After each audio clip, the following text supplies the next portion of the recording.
ஆயுத பூஜை மற்றும் தீபாவளி விடுமுறையொட்டி சிறப்பு ரயில்கள் குறித்த அறிவிப்பை தெற்கு ரயில்வே வெளியிட்டுள்ளது.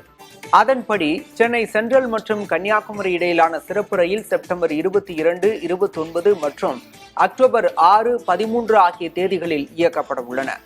இரவு 11:50 மணிக்கு சென்ட்ரலிலிருந்து புறப்பட்டு அரக்கோணம், ஜோலார்பேட்டை, சேலம், கரூர், திண்டுக்கல், மதுரை, நெல்லை வழியாக பிற்பகல் 1:20 மணிக்கு கன்னியாகுமரியை சென்றடையும் என கூறப்பட்டுள்ளது. அதேபோன்று மறுமார்க்கத்தில் செப்டம்பர் 23, 30 மற்றும் அக்டோபர் 7, 14, 21 ஆகிய தேதிகளில் பிற்பகல் 3:35 மணிக்கு புறப்படும் ரயில் மறுநாள் காலை 8:30 மணிக்கு சென்னை சென்ட்ரல் வந்தடையும் என தெரிவிக்கப்பட்டுள்ளது.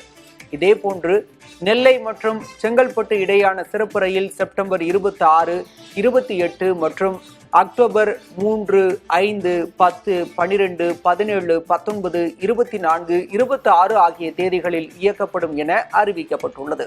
அதேபோன்று மறுமார்க்கத்தில் செப்டம்பர் 26, 28 மற்றும் அக்டோபர் 3, 5, 10, 12, 17, 19, 24, 26 ஆகிய தேதிகளில் இயக்கப்படும் என தெற்கு ரயில்வே அறிவித்துள்ளது.